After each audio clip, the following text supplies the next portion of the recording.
And hello to you. Good afternoon. I'm Mitch McCoy. It is 1:29 here at KARK4 and Fox 16. We are standing by at any moment. Governor Asa Hutchinson will be coming out of that door to give us an update on COVID-19 in the state of Arkansas. This comes as cases and hospitalizations skyrocket across the state. Hospitalizations for several days now reaching new records, including the number of people on a ventilator. Let's talk a little bit about the numbers right now. And we do that as we look at Governor Asa Hutchinson, and the bottom left-hand corner of the screen, we will be watching that as we stand by. But let's quickly talk a little bit about cases across the state right now, specifically here in Central Arkansas. We'll also talk about Northwest Arkansas. Let's go to the number of active cases. And this is where let's go to Governor Asa Hutchinson. We see him coming out right now. He, of course, wearing a mask. We assume the Department of Health is also with him at this hour. Let's listen in to Governor Asa Hutchinson live here as he gives an update on COVID-19 in the state.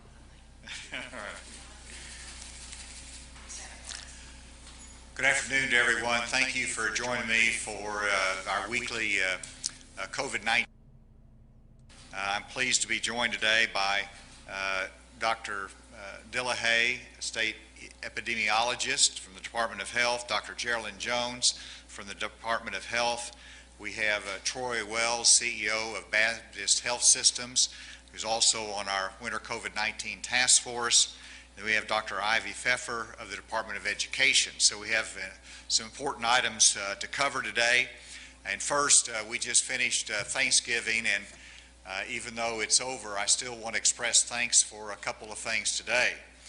First of all, I want to thank everyone in Arkansas who has cooperated and had a different kind of Thanksgiving with a smaller gathering, really being careful to follow the health guidelines and to minimize the spread during the holiday season.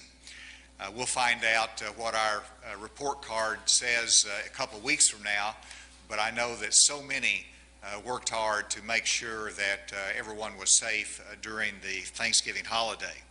Secondly, I really am thankful for our healthcare workers across Arkansas. We are entering our 10th month of this pandemic, and they started out under stress, and they have continued under stress for this long a period of time. And as we see our hospitalizations go up, I recognize what our hospital workers are doing to save lives and to be diligent, and we're grateful for them. I'm also grateful today for the work that's being done on our vaccines. And I want everyone to know that while the pharmaceutical companies, the FDA, will be reviewing the vaccine protocols and making a decision on that. In the meantime, we're working hard in Arkansas in terms of being ready for the vaccine distribution whenever it gets here. We're grateful to have Dr. Jose Romero, chairman of one of the key committees that he's meeting today with in terms of vaccine approval process. But in the end, we will make decisions here in Arkansas on a limited supply of the vaccine and how we prioritize that. And it's important for everyone to understand that when those vaccines come to Arkansas, that there will not be enough to cover even the top priority of category, which is the healthcare workers and those in the nursing home setting. And so it's going to be some time, we don't know that time frame, but it'll be some time before we actually get the vaccine that's available for the general public. It is important that we build confidence in this, and the FDA needs to build confidence as they go through this review process.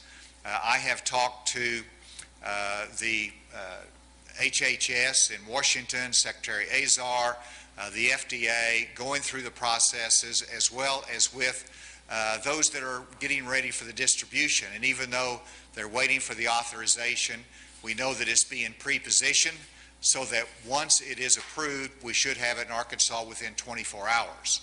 And so we're working to be ready for that. And then finally, I want to express my thanks to the Winter COVID-19 Task Force that has really concentrated its efforts on the hospitalizations and how we can manage the hospitalizations as a result of COVID in a more efficient manner and to maximize our space in the hospitals and be ready for the unknown future. And so the COVID task force is really focusing on that from a resource standpoint, and I appreciate their work. One of the things that they recommended very early on, they identified the challenge of non-COVID patients moving out of the hospitals that frees up space for everyone else. There had been a delay in the approval process, and so whether it's from an insurance company or from Medicare Advantage programs, I've issued a letter to you today that I've signed, that I've sent to Secretary Azar, asking for them to expedite the waivers with the private carriers for Medicare Advantage so that we can move people out of the hospital when they're okayed by their doctor to move out of the hospital setting, to have that approval in a quicker fashion and not have to wait sometimes 2 or 3 days for that approval. We are working hard on that aspect of it. And before I have Troy Wells come, I want to show the first slide that really illustrates the need for coordination. These are the percent of occupied ICU beds in Arkansas that are used by COVID patients. Of course, ICU beds are regularly filled up with non-COVID patients as well as the new need for COVID patients. This is by hospital region. As you can see statewide, 37% of our ICU beds are used by COVID-19 patients. But if you look at the Southwest hospital region, 57% are occupied by COVID patients, and it varies by region. And so you can see just in this one illustration how necessary it is to coordinate the placement of someone in a hospital that they have adequate space for it.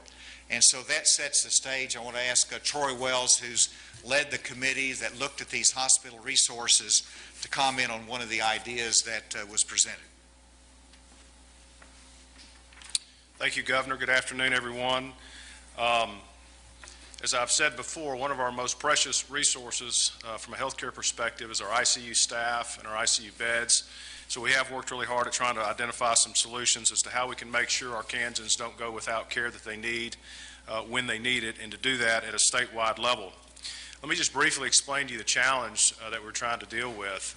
On a given day, a patient may show up in an emergency department somewhere in our state, and the hospital that receives that patient can't provide the care that that patient needs. And so they have to begin this process of finding a location, finding a hospital that can provide the level of care that that specific patient needs. And that usually involves a lot of phone calls. You call one facility, they don't have room, you call another one, and it's really a guessing game as to who may have the ability to care for a particular patient.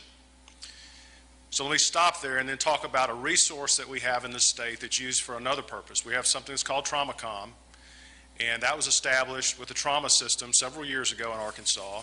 And you can think about it like demand matching. You have rules about certain types of trauma that's received in a hospital around the state, and it matches up with rules about which hospitals can care for those trauma patients across the state. And there's a facilitation process in between two hospitals that helps decide and facilitate that transfer to the appropriate place. So we started to explore how this system could be adapted and used for COVID-19 patients and transfers. So let me just explain basically how this works. A transferring facility, that would be an ED perhaps somewhere in the state, determines the status of a COVID-19 patient and what that patient needs. We would have to use a common, we call it a patient stratification tool. It's a common way of classifying these COVID-19 patients. And all the hospitals as well would be categorized based on the capabilities and resources that they have available to take care of patients. So you think about some of the higher level ICU facilities around the state and others that may not have ICU capacity at all. We have 4 different levels or categories of hospitals. We would then update the availability of those beds and resources periodically during the day and really provide a view from a hospital's perspective on where that capacity exists on an hour-to-hour, day-to-day basis, so that they would know which facilities are most likely able to care for those patients. Then this TraumaCom system, if you will, would then help facilitate COVID-19 patients to the most appropriate location, just like we do with trauma patients today. So a patient today may be able to be cared for in a facility that's not in one of the metropolitan areas, for example. And instead of just going immediately to Little Rock or Northwest Arkansas or Jonesboro for care, there may be another community that could accommodate that patient. So we're really trying to match up patient needs with facility resources in real time and provide a way to facilitate those transfers throughout the state. Now let me just briefly talk about some of the benefits. It obviously cuts down on time and the number of phone calls required to move a patient to the right place. It better identifies in a standardized way what a particular patient may need, and then helps to prevent certain hospitals from being overwhelmed with patients from around the state that might be able to be cared for elsewhere. So we're really trying to maximize the use of those scarce resources, ICU beds in particular, and look at the whole state and take care of all of our patients in Arkansas. So I want to thank the subcommittee members for helping to work on this, particularly Dr. Jones that's here with us today, has really done all the legwork, and this is a recommendation from the subcommittee to Governor Hutchinson. Thank you, Troy, and I join in thanking Dr. Jones, who will have the lead responsibility in implementing this change to our TraumaCom system. And she's looked at it from a cost standpoint, as well as Stephanie Williams, the Chief of Staff of the Department of Health. And it's estimated that this will add about $70,000 in cost every month because we're going to have to hire personnel. It takes some expertise. We estimate that it'll take 2 weeks to get this system in place if we find the right personnel quickly for that. Dr. Jones will have the lead in getting this done, and we look forward to being able to utilize this tool for the benefit of our hospitals and the management of the COVID-19 patients. So Troy, thank you for the excellent presentation and the recommendation. We accept that recommendation. We'll work to get that implemented. Now let's go to the case statistics for today. If you'll go there, we're going to go through this fairly quickly, but I wanted to report that in the last 24 hours, we've had an additional 1,950 cases. Obviously, this is higher than yesterday.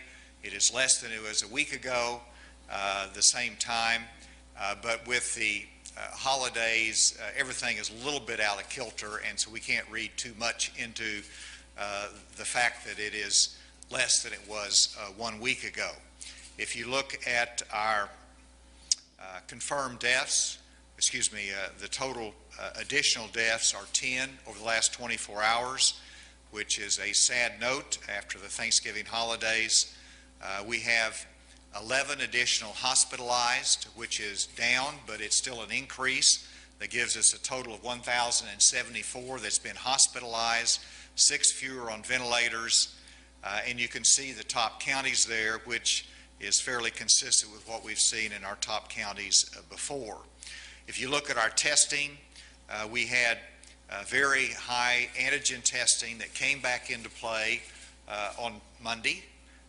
And so we had 4,365 antigen tests, which is one of the reasons we had higher numbers.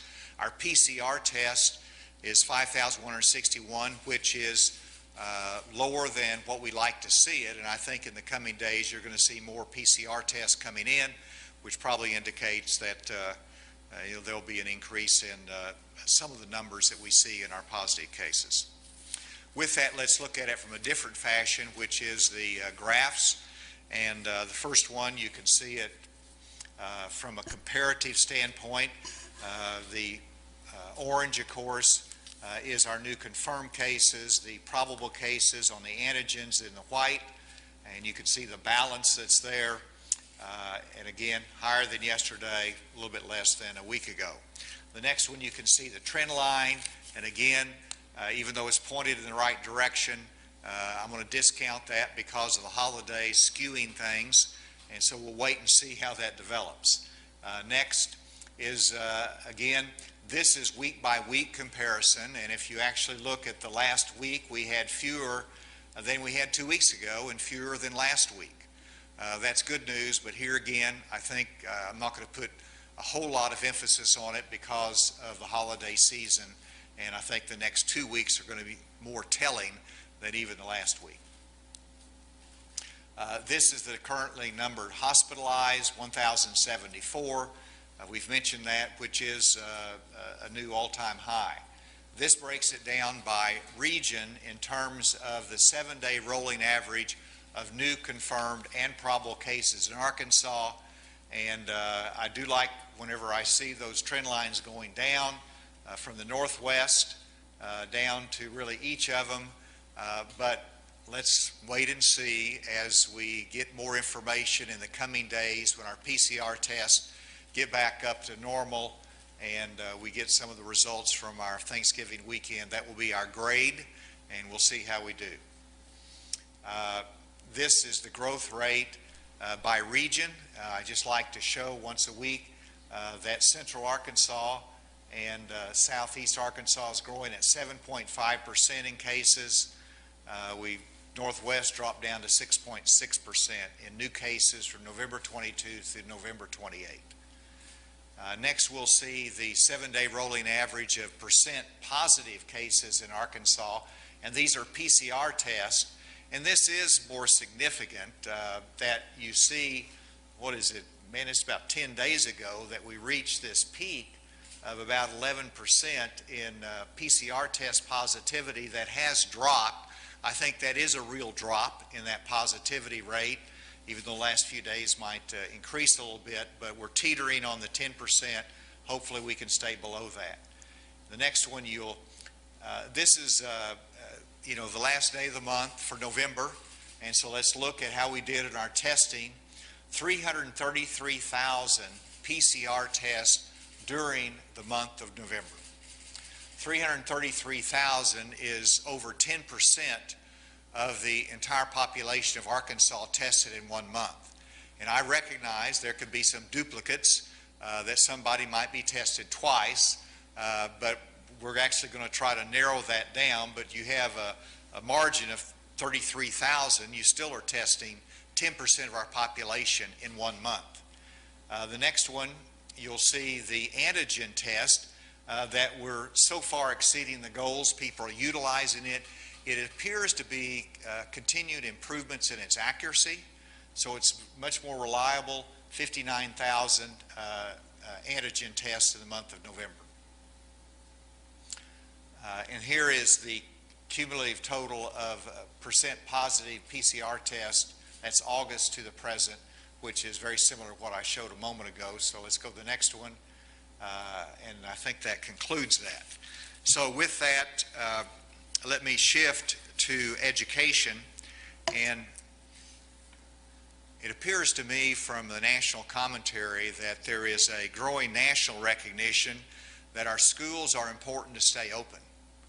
And you see New York City, they've been as tight and restrictive as any state, and yet they've opened up the schools in New York City again. You hear Dr. Fauci articulating the importance of schools, and so I'm pleased that we're the hard work of our teachers and making sure our schools can stay open. And sure, we have to switch to virtual from time to time, but schools staying open is increasingly important for the education and well-being of our students. And so the teachers are critical to this effort. We've had to rely upon substitute teachers. We've had to rely upon additional staff. Sometimes schools have had to close because of a shortage of staff and teachers. And so just as we did with the nurses, I'm pleased to say that the State Department of Education will be asking the Board of Education to waive the application fee of $75 and to expedite the applications of a new round of teachers that will be coming out of school this next semester, and hopefully we'll be able to get them into the classroom and available for our schools in a much quicker fashion and also with some assistance and incentive by waiving that application fee of $75. This is similar to what we did with the nurses. Someone raised a question, well, many of the nurses that we had covered had already applied for their application and paid their fee. I want to say that we will be refunding that application fee for those 800 nurses that had already paid that. So that will be fulfilling that commitment and expediting those nurses to get out there, but it's important to have the teachers available as well. With that, I'd like to have Dr. Ivy Pfeffer to explain that more fully.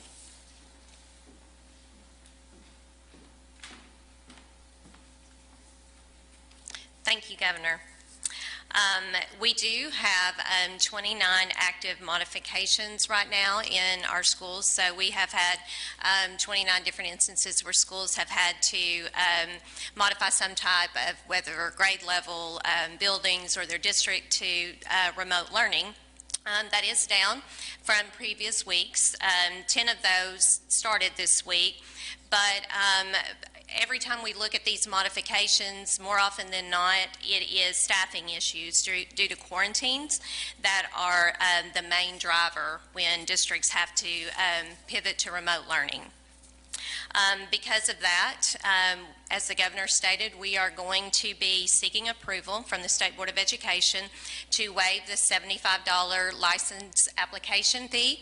This will be for first-time licensees in Arkansas. These licenses would be issued to those who are completing a program of studies, so oftentimes new teachers. It could also be a teacher coming into the state through reciprocity. The teachers will still have to have their background checks. They will still have to complete the Central Registry Child Maltreatment, so those things will stay in place. But this will allow us to be able to expedite the paperwork for these teachers to go ahead, get their licenses. In some cases, there may be vacancies that they can fill at the semester. In other cases, they may take on the role of substitute teachers. But when we look at the similar period over last year, so we'll ask the waiver to be from December 1st through April 1st of next year. If you look at that same time period last year, we had about 500 new licensees at that time. So this really is a significant opportunity for us to be able to more quickly get new teachers able to be in the classroom, able to be employed, and able to provide a little bit of relief to our schools who may need that additional personnel. We also, for information, we've got the contact information there for our Office of Educator Licensure. New teachers will be referred for licensure from their Ed Prep program. Reciprocity candidates can contact us for the paperwork, and that way we can be sure to follow through on expediting all the necessary information. We also want to just take a minute to give you our first update from our Engage Arkansas campaign. If you remember, a couple of months ago, we began this strategy in partnership with our Education Renewal Zones and with Graduation Alliance. And the strategy is really focused on two things. Number one, being able to find students who maybe did not return to school this fall, but also helping us to engage or re-engage students who, because they're at home learning remotely, may not be as engaged as they had been in the past. So we currently have 110 districts who have opted in to Engage Arkansas, and currently student outreach and support is underway for almost 5,000 students in efforts to re-engage them in their district's current instruction and learning environment. 74% of the students have agreed to receive academic coaching, and that is taking place. And the early data is showing that families really do have a willingness to partner to take advantage of any opportunity to get their students some extra support. Most are reporting that their students are struggling, especially in reading and math. And so what we want to do is continue to work with Graduation Alliance to really unpack all of the details around that, to then supply the information back to the school so that they can understand what's going on with their students who are learning remotely. So all of these things work together in support of students, trying to keep everyone at school for the maximum amount of time as safe as possible. Thank you.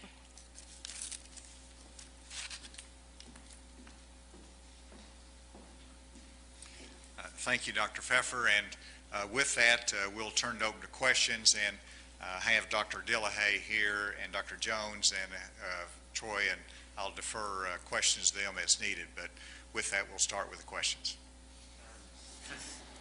You mentioned the supply of the vaccine is not going to be enough to cover the high priority group entirely, at least initially. How is it going to be prioritized within that group? We're still working on that, and we're actually going to give another assignment to our Winter COVID Task Force. We got some really key people in the healthcare industry there, and we want to get their insights on this as well. I had a conversation with Dr. Romero about this today, and while right now maybe our allocation is 25,000 vaccines, well, and just we might have over 60,000 hospital and healthcare workers, and so you can see some decisions have to be made. Now that number of 25,000, I expect that very well could change in the coming weeks. They're still trying to figure some of this out. The first one's going to be the Pfizer. There's going to be some that's going to prefer Moderna if that's approved because it's easier to store. So some of that is going to be information that we still have to gather before we can make those final decisions. Those are state decisions as to how the vaccines are allocated within our state. We want to wait and get the guidance from our CDC advisory committee, and then we'll make decisions from there. It's kind of alarming to see the numbers of the percentages, at least in there in southwest Arkansas. I guess what's the difference in the hospitalization just set up in that region than maybe some of the other regions in the state? Dr. Jones, you want to take that on?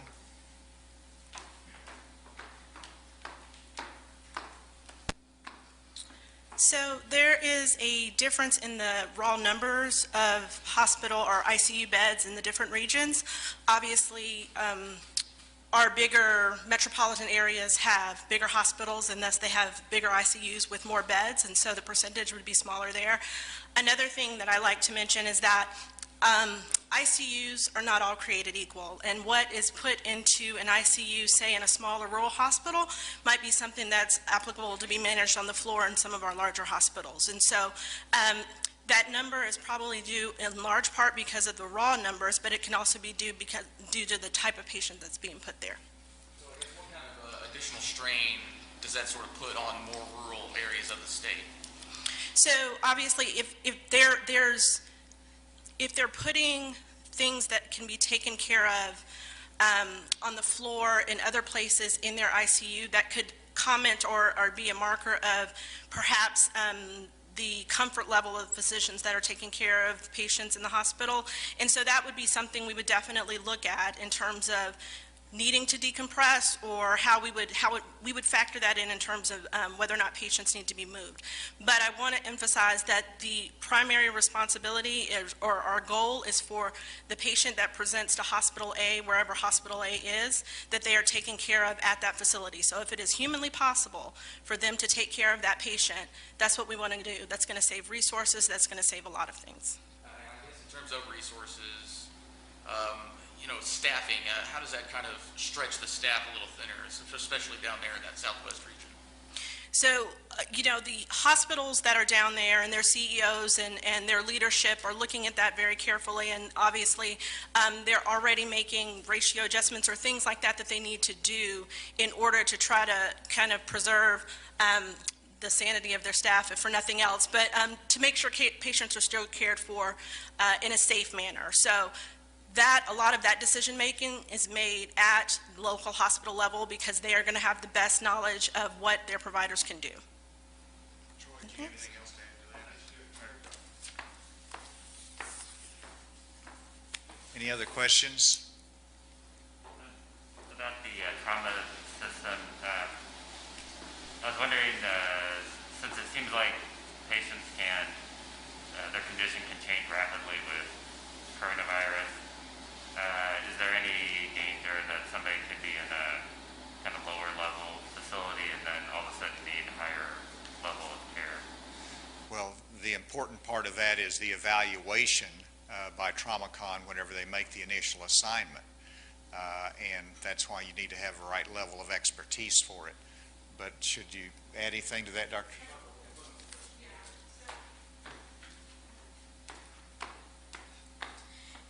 So unlike trauma that has multiple years of experience in terms of knowing what different injury patterns required, what level of care of hospitals, this is something that we're still kind of working out with COVID. Obviously, this has been around for less than a year in terms of dealing with the fallout of the disease. And so what we've done is that there are different scoring models, clinical scoring models, that we would put into a protocol to use to kind of try and predict what type of care the patient would need.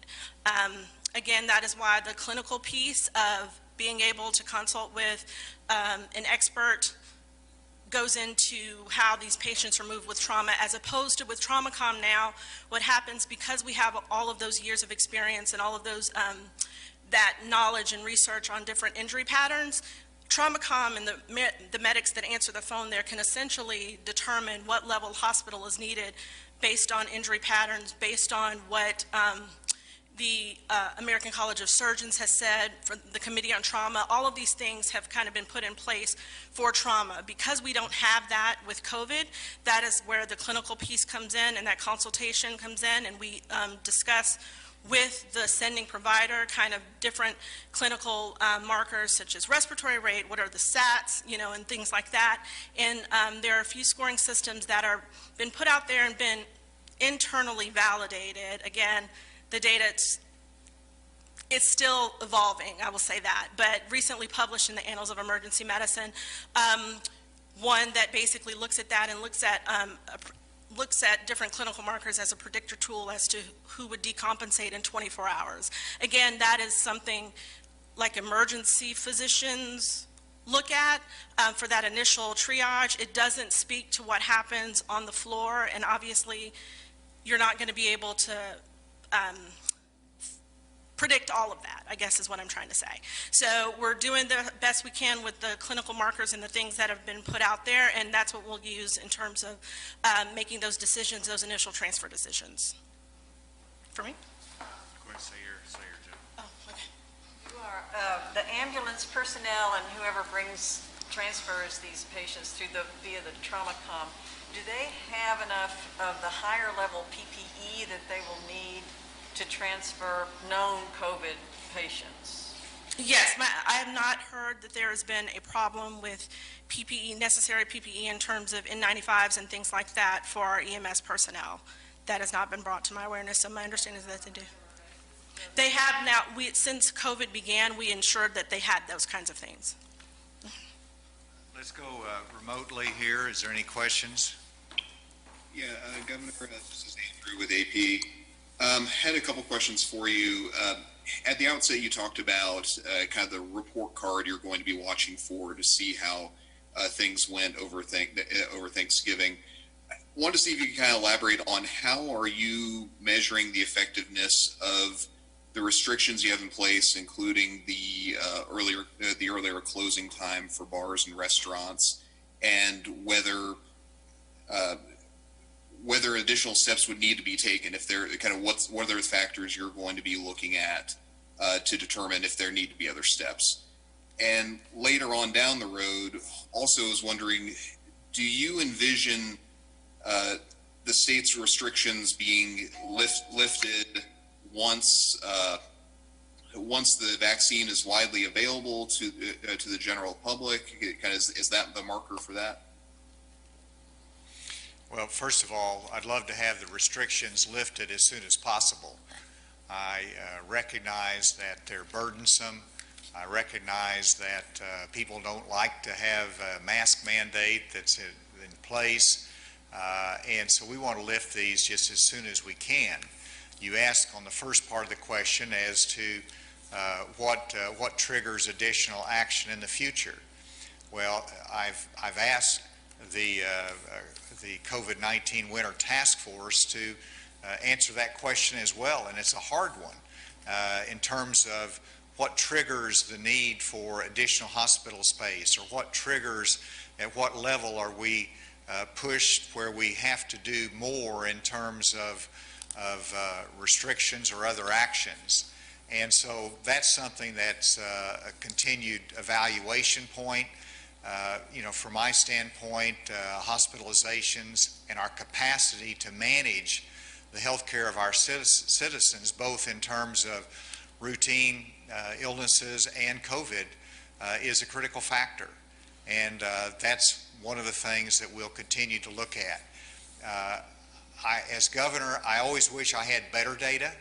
I wish I knew exactly the source of every positive case, so I could say, here it is, there's a problem, we can address it there. But the data is not that good. Much of it is human data. We have some good information as to where they've been in the last 48 hours, but it's not always clear as to where that case came from. And so those are hard judgments to make, and that's why I've always said, let's don't put economic restrictions on people and restrict their ability to make a living unless we have good data and understand the consequences of it. Next question. Governor, this is David Ramsey with the Arkansas Nonprofit News Network. You've spoken about how adept hospitals are at making adjustments in terms of ICU capacity, but specifically in terms of staff resources. Are we reaching a hard limit just in terms of having the critical care staff necessary to treat everyone in the ICU? And in response to those challenges, and I think Dr. Jones began to speak to this, are hospitals in the state beginning to change staffing ratios? How widespread is that? For example, an ICU nursing 3 patients instead of 2. Is that something that we're going to see more of? And I guess, is that a concern in terms of what that means for outcomes? Yeah. It's a very good question, David. I've asked Troy Wells if he would take that on. I'm not aware of anywhere in the state where there have been modifications to staffing ratios. With or without COVID, there are always days where somebody doesn't show up to work or you're short-staffed and ratios get thrown off a little bit. And so that does, there's going to be a day when that happens, and there are places where it happens from time to time. But as far as making a formal and permanent adjustment to staffing ratios, I've not heard of that happening. I think to answer the other part of the question, in terms of flexibility and what hospitals are doing, I mentioned here a week or so ago that we were expanding our ICU capacity in January. We had to begin planning for staffing back when we began construction. So back in the summer, we started lining up more contract help to come in at that January time frame when we knew we were going to need to expand and open more beds. So I'm hopeful that as people have started to look at their surge plans and their expansion plans, that they're making a staffing plan for that as well. And it may well mean that a nurse who's used to working in this area has to be retrained to work in this area, and we stop doing less of this so that we can accommodate more of that. So we have to have a lot of flexibility, and we've got to work hard at training and identifying people that can be flexible.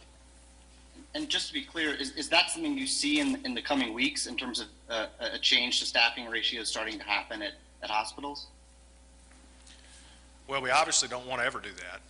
But there may be times in the future where that's necessary to care for patients, and so it's important that we support our nurses. And remember, there's other things we can do too than just add more nurses. We can bring in people to help a nurse expand her ability to care for more patients. So we've got a lot of different ways that we can help expand care and take care of more patients. Next question. Governor, this is Alex with Channel 7. Seeing that we've known that hospital capacity could be an issue since last spring, why are we just now getting this trauma system put in place? And my second question is, how do you plan on reimbursing the nursing licensure fees? How do we reimburse the nursing licensing fee, Alex? Yeah, how are you planning on reimbursing that? Well, those who have paid the fee will be refunded the amount that they paid. And so the nursing board will know who's paid the fee. And of course, it's a time frame. It's for this window of applicants, and they will be refunded it. So it's a process that they'll be working on. If you want additional information, we can get our nursing board to speak to you on it, as well as Stephanie here. Did you have anything else to add, Stephanie? No, all right. And then the first part of the question was, why didn't we start the TraumaCon issue sooner? The answer is I didn't have my winter COVID task force that made that recommendation, and probably the answer is that they were managing it without that necessity very well. And what we saw were regional partnerships, and so within the regions they were managing it, and that was sufficient. But as we continued to get more cases and more hospitalizations, we recognized the need for a statewide management system. So it's part of the knowledge base that you gain whenever you go through a pandemic and the experience that you have with our hospitals. Hey, Governor, this is Josh White with KEIT. You had mentioned that New York was reopening schools, and I wanted to make sure that we pointed out that that middle school and high school students are not going back. Is that something that you will look at here, or that we should look out here? I know that the Dim Gazette showed that 400 less public schools cases dropped last week because of the Thanksgiving break. So it's almost as if we've seen this somewhat work. Any idea to look to do that over the next 3 weeks before we hit Christmas break? First of all, thanks for pointing out that distinction. You're right. And so I made note of your comment there in terms of the New York schools. In terms of how it's working in Arkansas, you know, I'm glad that we have the option of going virtual if the cases or the staffing is not sufficient. And so that system has worked well in terms of flexibility. I'm glad that they're able to go back into in-classroom instruction whenever the circumstances allow it. And by and large, the vast majority continue to have that ability for in-classroom instruction. So hopefully we can stick with that. I think the most important thing is what is best for the children. And that is what there is a growing recognition nationally and here in the state of Arkansas as to the consequences for children, the adverse consequences for children when they don't have access to the classroom instruction. And and so we recognize the importance of it, grateful for the teachers and what they're doing, and much of the recognition comes from the experience of the teachers. But we all will continue to have that virtual option as needed. Dr. Pfeffer, did you have anything to add to that?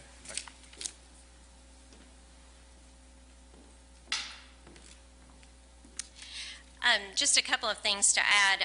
When we look at the importance of in-person learning, there are some cases where states are prioritizing younger students with disabilities to be on site.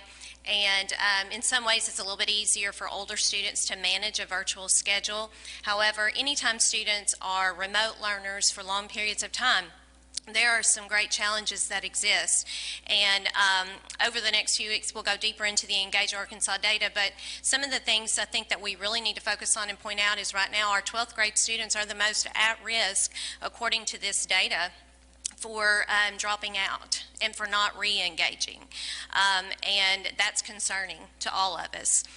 These students have obligations outside of high school. They also are taking care of their siblings and younger children in the household oftentimes. So when we close off the option for them to be in-person learning, we are putting them at greater risks. We also need to acknowledge the fact that we still have districts that do not have sufficient technology for every student to be a remote learner. I got a message from a superintendent the other day in a very small school district still waiting on 280 Chromebooks. And I think they're in a school with, you know, just less than 500 students. So when you think about those statistics and you think about how that would eliminate learning options for those students, we need to do what we can do in order to keep students engaged in learning and at school to the extent possible, and provide parents with options if students do need to be at home. Next question. Governor, hi, it's Neil Gladner at KZNG in Hot Springs. Just a clarification on the vaccines, please. And I recognize it may be a moving target, but you mentioned the 25,000 initial doses. Is that the two-dose regimen mean that's enough to care for 12,500 healthcare or other top priority workers? And then the follow-up is, have you had an indication of when the next shipment will be? No, that's still preliminary. In part of it, it depends upon what's the production like between now and the time you get the emergency use authorization. So I think the final amount of our allocation is still yet to be determined. It is to be noted that our allocation early on was higher, and it's actually been reduced some, but I'm hopeful that it will come back up, and we got to remember that you're going to have two different types of vaccines at least, presuming that they do get the FDA approval. Dr. Dillahay, did you have anything to add to that?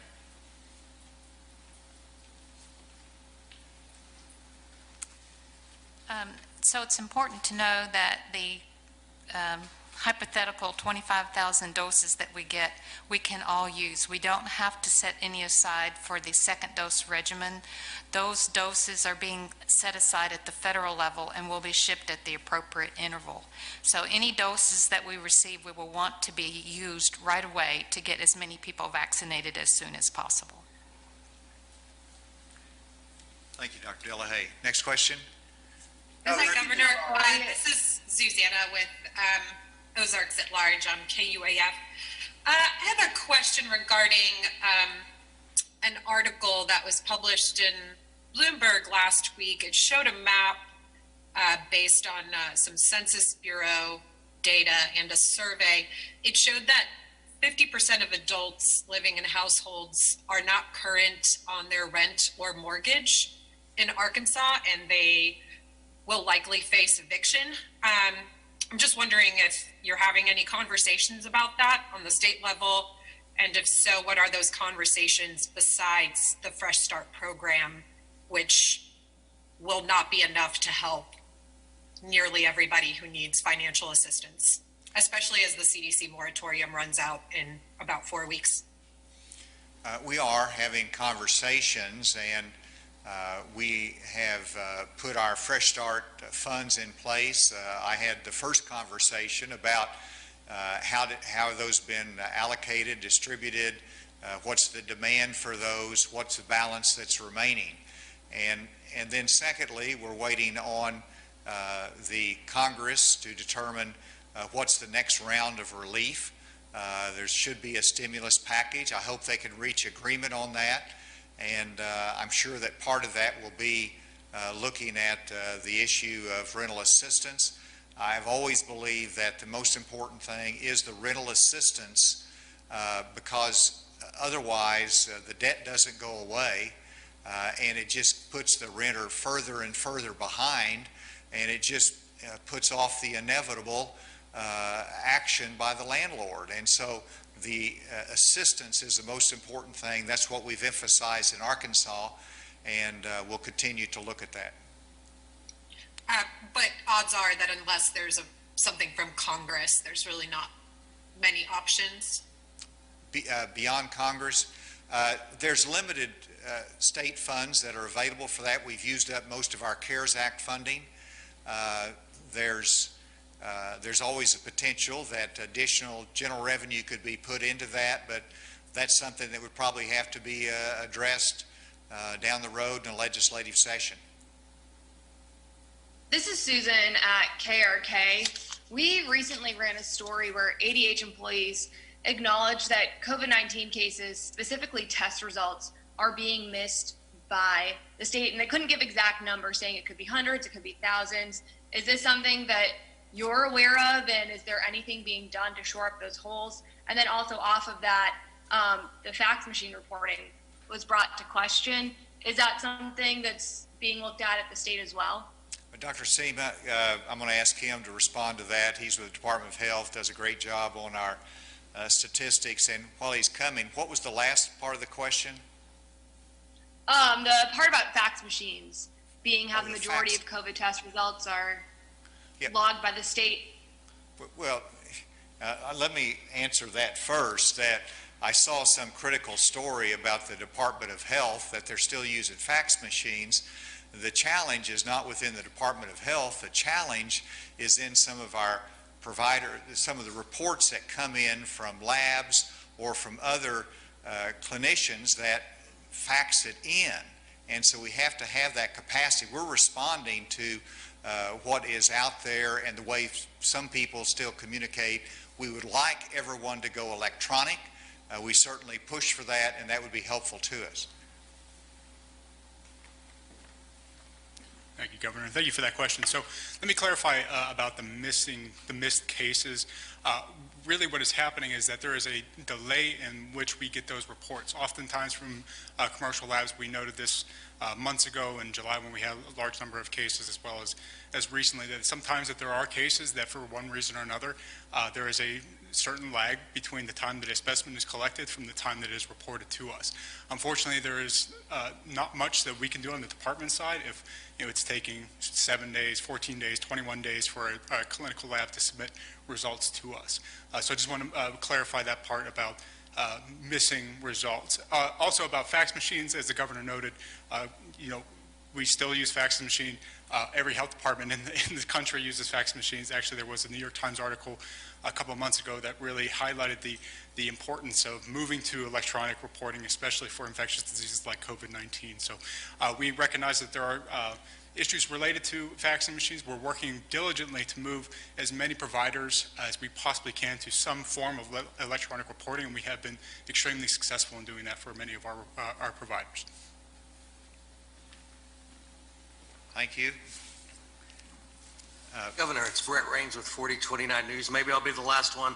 Quickly, do you have any idea as far as the number of new teachers that could be, do you have any numbers that we could be talking about that the fees could be waived?